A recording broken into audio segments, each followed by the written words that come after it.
Hey everyone, David C. Anderson here, coming at you from the Knife Center, and it's our favorite time of the week, the day after Christmas, where we take a look at the coolest new knives that have just hit our shelves. Let's check them out.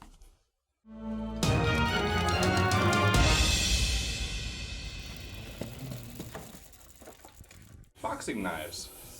They are boxing knives, indeed. Unboxing knives? Unboxing knives for Boxing Day, folks who celebrate. Anyway, we're going to start today with some knives, like smaller knives, but with big energy on all of them. Starting with the Demko knives Nano Shark. The way we have this listed on the website is we also say the lock type afterwards, after the model, which is a shark lock. So it says Andrew Demko Nano Shark Lock. So I like to call it the Nano Shark. Nano Shark. No, don't even start. Anyway, here is the knife. It comes in $230, so it's not an expensive knife. What you get here is a 20 CV blade, a little bit over that 2-inch mark, with a rather stout persona. Kind of the whole knife has a rather stout persona. Not a super thin blade stock. This is a little bit chunkier for that durability.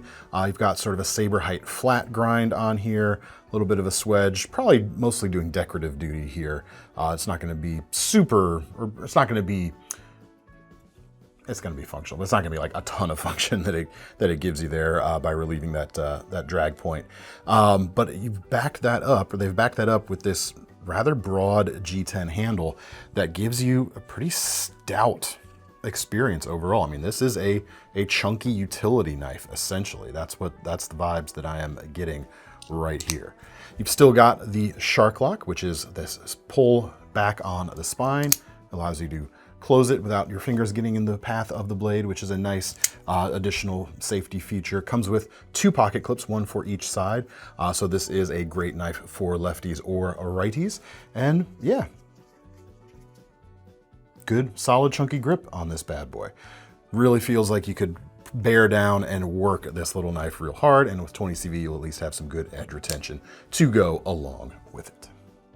Next up, the last, I think, at least at this point in time, of the Chaves Blue Label knives. This is the CHUB Flipper. 2 versions of this, one with stonewashed hardware, one with black hardware, both with these black canvas micarta scales. This is coming in at $90, and it is a replaceable blade utility flipper, as you can see right here.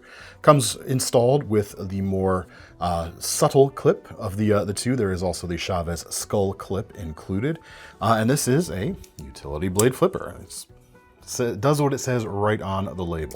Flips excellently. You've got ball bearings in the pivot, and these are made by Riot, so as you would expect, the quality is quite excellent. You are going to need a tool, it looks like a T6, to change the utility blade on this. So this is not a toolless change option right here, but you've got 3 fingers of grip, or at least I do on the main section. Some might even have 3.5, but plenty of space for choking up, getting right there behind the edge. So you've really got full grip options with this bad boy. Like, you're not going to cut yourself. The edge is completely covered here at the on the back side of that utility blade. There you go. Quality's great, feels good. Another option in the red hot utility blade segment, EDC utility blade segment this year. You sure it's not toolless? Well, am I missing something? Doesn't that tab kind of bend away? What tab? On the spine. What tab? This tab? Yeah, that tab. Knife guy. Well, I feel sheepish. Thank you, Thomas, for calling that out. My apologies, folks. If you tuned out after I said it required a tool to change, my apologies. Let's see. I wonder if that allows us. Yeah, no, okay. I was wondering if that allows us to extend it and get a little more blade length out of it, but no, you will run into the backspacer doing that. So, easy blade changes are indeed a thing with the CHUB Flipper. Sorry, guys. Thanks, Thomas. You did your good deed for the week. You can just looking out for those tabs. You can stand down now. Keeping a tab on that. Oh my. Anyway, next up, another small knife with a big attitude. This is the Launch 12. Now this, what you're seeing right here, is not strictly a new model, but we have a new price on this knife on what is, I believe, a closeout deal We've secured these at a very good price and are passing that along to you. 65 bucks for this. The old price on this was about $119. So that is a huge savings on this automatic knife. 2.5-inch blade, CPM 154, so the powder metal version of that famous stainless 154 cm. Edge retention should be about the same, but you're going to get a lot more toughness out of this particle metal version of the knife, which is going to come in handy with that very acute tip right there. Less likely to snap off, of course.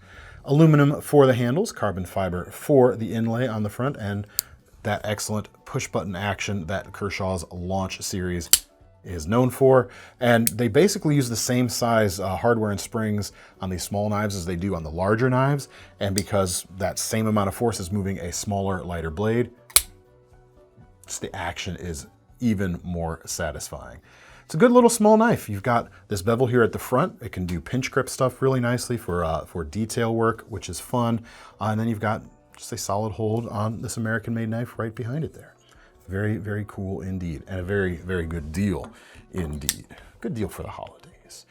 Next up, considerably more expensive, we have the Livewire. New version of this. This is probably the fanciest version of this we have seen yet. While the standard versions are in the kind of low 200s, this one right here is about $318. You still got the aluminum chassis that this is built upon, but on the front, as you can see, we've got carbon fiber and we have a Damascus blade. And I've got no reason to believe this is not the Alabama Damascus that Kershaw uses quite regularly. They get good results out of it. It has this distinctive look, and this is a particularly good looking one, if I do say so. Carbon steel here, so don't expect powder metal levels of performance, but it looks great, and you've got reliable performance out of it as well, and reliable, satisfying action to boot. There's a reason this knife has been quite successful, and that's why they're making a ton of different versions of it. This is the drop point version or spear point version. You've got a high flat grind on it and fairly thin blade stock for an OTF, so very useful as an everyday carry. This is gonna slice quite well without getting too thick and wedgy for more precise stuff. Very cool. Speaking of successful Kershaws, the Mini Iridium landed on the top 10 list of the best-selling new knives this year, and they've graced us just in time for the end of the year with 2 new colors of it. Coming in at $64, you got your 3-inch D2 blade, just like the original. You've got a bronze aluminum and a green aluminum. What are they calling this? Green, an OD green. Very attractive set of colors, especially right next to each other. And in your day-to-day, you're probably not going to be carrying both of these, so you'll only be able to appreciate one at a time. I really like that bronze, though. That's got a really good look. The blade itself is just under 3 inches long, so you've got a very convenient size. The profile is useful, just like any other drop point, but it's got a bit of its own personality, which is nice. Handle there, it's about a 3-finger grip in the standard hold position here with your index finger right there. Maybe just a hint of 3.5 there, but there is just enough for at least me and my slightly larger than average hands. I can choke up on that and get a full gorilla grip on the knife, just barely. It's not a hand-filling grip, it's not a huge grip, but it's got just enough to flex a little bit bigger when you might need it to. The pocket clip is a fold-over design, and it is reversible. You've got inset, as you can see, from the front side here, and then flush head screws, so it's a very easy in and out of the pocket. The crossbar lock works great. You've got ball bearings in the pivot there, and the action is just glassy smooth. Very, very cool. There's a reason this knife has been successful, and now with more color options joining the fray, there's even more options for the folks out there. A little bit redundant. Now with more options, there's more options. Options are optional. Options are indeed optional. I've got another similarly sized knife in the QSP Canary Glyde. That's Glide with a Y instead of an I, which brings me to one of my pet peeves. They call this their Glide lock, their version of the crossbar lock here. Kershaw calls theirs the Duralock. But now it's Glide with a Y, so it's even, I'm more slightly annoyed. Do not take this as me being annoyed with the knife, however. I think this knife is excellent. They debuted this at Blade Show West last year, and it is a perfect small pocket knife as well, kind of just like the Mini Iridium in a way. $52 for this. You got a 2.84-inch blade, a bit of a more simpler drop point shape than the mini Iridium, and you've got a full flat grind with a stone-washed finish on this one as well. The performance on that blade is going to be great as an everyday basic pocket knife. G10 for the handles. This is the black licorice flavor. Other flavors are available. Reversible deep carry folded over pocket clip. Inset to the scales. Not a flush head screw, but it is a very low profile domed screw. I don't foresee that snagging in any real scenario. That is just quite nice. And you've got the filler plate on the front side to keep things from looking like an empty hole. Of course, you do have some empty holes here on the front and the back with the 3, but you know that's a kind of a calling card of the Canary series. They've always kind of had that. The lock bar on this crossbar lock here is small in diameter. At least the barbells on the end that you pull are small, but works pretty nice. I think you'd be able to grab that even with a set of gloves, even though it is rather low profile. There might be easier to access options out there, but as an EDC, I'm liking this very much. Ball bearings in the pivot here. As you can see, the flicking action with the thumb stud is great. The finger safe closing action is also good. Great knife for righties or lefties. Easy to recommend for anyone who wants an affordable small pocket knife for sure. Next up, slightly larger, but less expensive actually. We've got the new Acacia from CJRB. This is coming in at about $29, so the value here is phenomenal. 3.2-inch RPM 9 steel, so it is a spray form version of 9CR, so you'll get a little more toughness than that steel. You'll still get the stainless qualities and very capable edge retention at this price point especially. Very good stuff. And you got a nice thin drop point blade as well, so it's going to be a very agreeable customer on basic everyday cutting chores and anything that requires precision and efficiency in slicing. The price is kept low thanks to the injection molded handle scales here. This is the milk chocolate version. Other flavors are, of course, available. Reversible deep carry clip, flush head screws there, very kind in and out of the pocket. Crossbar lock, and thankfully CJRB does not try to give it their own name. It is just the crossbar lock. Applause, love it very much. 3.5 to almost, kind of a 4-finger grip under pressure there on the standard handle. You've got a little area here to get your index finger up in there. It's not quite a full finger choil, but it is some space to get a little bit of a finer twist or pinch right behind the blade. This should be a really great affordable EDC, decent, I'd say like small outdoor folder, as long as you don't need anything bigger. Be just a good budget folder all around. Next up, we have got the large Pyrite-Light from CJRB as well. Large, light, it's kind of funny. This takes the successful formula of the Pyrite-Light and expands it up to that 3.7-inch blade size. It manages to maintain a good deal of the budget kind of noteworthiness of the Pyrite-Light. That knife was about 30 bucks. This knife with the additional size, I mean, over half an inch bigger on the blade, and we're at about $38 right here. The blade itself has that 3.7-inch length with the modified Wharncliffe shape. It's kept nice and thin for great slicing. Crown spine is a nice touch on these light models. You've also got the button lock. In addition to that, you've got an additional safety that the standard Pyrite-Light does not have. That's kind of a nice thing to see on a bigger knife that might see some heavier work, and how you use it is just push the button. Anticlimactic a little bit, right? You push the button and an additional bar moves right behind the tang of the blade, so it is not going to move even if, as you can see, you push that button lock down. Now, the only downside to this I can see is if you don't intend to actuate it and your fingers are larger, like mine. I mean, look at the size of that thumb right there. I could cover up most of that, the front of that handle right there.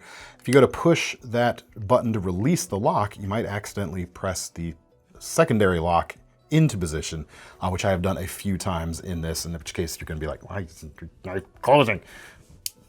Keep that in mind before you place your order.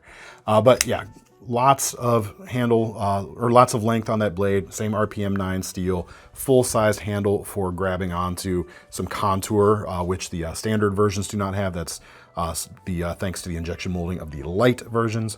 Reversible pocket clip. inset on these with your flush head screws. Just overall, cool knife. Next up from Artisan Cutlery, which is the parent company of CJRB, we've got, first off, the Io. $199.99 for this knife, and the cleanliness of this design is really something to be appreciated. You've got a sub 3-inch blade, you've got S90V steel, so you've got a stainless with a ton of edge retention, pretty much kind of hitting the tops of commonly available premium knife steels. There's stuff that will hold an edge longer, but that's a lot more rare in the landscape nowadays. This is a phenomenal steel with great edge holding capabilities in addition to being stainless. Modified sheep's foot profile, satin finish, milled titanium handles and a titanium pocket clip. Frame lock, as you can see, has a real refined character to it, not just in the construction, but that shape as well. Let's close it up. We have a top style flipper with a little bit of a curl up there, making it very easy to actuate, even though I flubbed it there. Just my luck. Works pretty nicely. And a very clean profile when closed as a result too. Let's try the index finger. I haven't tried that yet. It's a little bit of a reach. Stick with the thumb and you should be good. Cool knife. If you don't quite have a $200 price in mind for yourself, this next knife kind of has similar vibes or similar profile, but different vibes actually. And this is the Holm, coming in at about $57. This is an Artisan Cutlery as well, which is kind of funny or interesting because it's kind of priced in the CJRB realm of things, but yet it is an Artisan, so there you go. 3.1-inch blade, RPM 9. Modified, we'll go ahead and give that a modified Wharncliffe on this one. What do you think, Thomas? I'll allow it. We'll go with that. This has a button lock with that additional safety, just like we saw on the Pyrite-Light Large, which means, again, for me, if I am not paying attention when I disengage the button lock, I might accidentally engage that lock. But that's the cool thing. If you are accidentally hitting that button lock while in use and you have that secondary lock in place, you're not gonna have to worry about it closing on you. I really like the classical or classic feeling vibes of this one in particular with the wood handles. This is rosewood with steel bolsters. We have also got, let me check out the other versions on the site real quick. We've got G10 with black steel bolsters. We have got another G10 with black steel bolsters and gold liners, and one with copper style bolsters as well, also with ebony wood. Very cool, very nice. We've got a deep carry pocket clip here on the back. It is reversible as well, and as you can see, hidden lanyard point in that barrel spacer there on the back, which is pretty cool. Let's check out the opening action. You got thumb studs. They work great. You've got a fuller. Let's see. Yep, reverse flick is a lot of fun, and that works quite well. Yeah, kind of vintagey vibes, and yet not at the same time. I think sums up at least this version in particular. Cool design. Cool price on them too. Next up, a Bestech Justin Lundquist design. This is the Vestige, coming in at $255. This is a really broad knife overall. 3.5-inch MagnaCut blade, so great performance right there. Crown spine, which is cool, on the right behind the clip point. Titanium for the handles and natural micarta inlays front and back. This is not a overly thick knife in terms of the absolute width, but the height or broadness of the handle does give you a lot to hold on to. This is not a dainty knife, but I think it would look cool as a smaller version too, but at this point at least, this is what we have got. You've got a milled titanium pocket clip screwed in from the inside, so it's got a very clean presentation right there. Hidden lanyard post right there. Frame lock, let's check out the flipping action. Flips just fine, which is to say very good. Ball bearings in the pivot. You do have a fuller here, but you're not really gonna be able to access that for any kind of flick opening there from the outside. If you wanted to open this two-handed, however, there is enough. You can kind of get your fingernails in there and open her up that way, which is gonna be quite nice. Very, very good. And of course, MagnaCut. Have we talked about MagnaCut today? About to. It's very good. It does everything pretty darn well. There you go. That's my Christmas present to the channel regulars. You don't have to hear me explain MagnaCut more in depth for once. Do have to hear why we're not going to explain it. Yeah, giveth, taketh away. Next up, Vosteed. We've got an karambit to take a look at. This is the Dirty Girl, coming in at $89. Sandvik steel blade here, 14C28N. Nice wicked hawkbill going on right there with a stonewashed finish. Black or green G10 is available, and the ring at the back kind of crenellated all around. So you've got a pretty manipulatable grip on the outside of that ring, and something a little bit fierce if you happen to be engaging with that side of the implement rather than the pointy side. But it feels really good. There's plenty of handle length there, even if your hands are slightly larger than average, just like mine. And in a forward grip, not that a karambit is typically employed as such, that works pretty well too. Interestingly, this knife comes with 2 sheaths, and they're very similar. They're not too far different, as you can see. Can you spot the difference? This one sits a little bit, or this one right here covers up a little bit more of the handle than this one right here. So very similar. Not quite sure why they've included 2 options, but they have. So you get the options right there. You know what the scariest thing in the world is for a knife person doing this kind of job is unfamiliar kydex. That's the first time I took it out, and yeah, you're never sure where the edge is going to go until you are sure.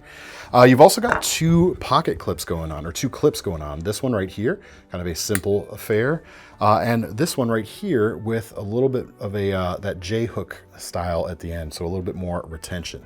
You could, essentially have 2 sheaths with clips ready to go to suit, whatever outfit you're carrying, I guess, on any outfit you're carrying, outfit you're wearing. In a way, you do carry an outfit. Yeah, I suppose. That amuses me. We're not going to get into that just now, though. I put something heavy on my shoulder. I'm still carrying it. Do you feel like you carry me sometimes on these productions? Usually in the edit. Thank you. And with Chaves. And all the gear when we go to SHOT Show. That's a lot of carrying. That's a lot of carrying. 2 more to round out today's video. We've got the Extrema Ratio Suppressor Ordinanza G.I.S fixed blade. $499 for this Italian-made combat dagger with pretty much the most aggressively gripped injection molded handle I have ever experienced. It is incredibly stippled right here. The whole meaning for that is if you lose your grip on this knife, you really didn't deserve to be hanging on to this knife. I mean, that is not going anywhere under only the most extreme situations. Really ready to go. N690 steel, 7 inches, double edge, so not quite 14 inches of actual sharpened edge, because as you can see here, it's not sharpened all the way back as the reflection might suggest. But this thing is nimble, the balance feels pretty darn good. The profile is very narrow for getting into tight places. If you do want to adjust the balance of this full tang knife, however, it does come with a second spiked pommel here at the end. It's a little bit longer, adds a little more weight at the back. So if you prefer slightly more handle balanced weight distribution, you can achieve that there. As it is, it's kind of very neutral actually, right there. As you can see, right where your thumb and index finger are going to grab it, that is kind of the access point. The sheath is full fat, full, non-unleaded sheath right here.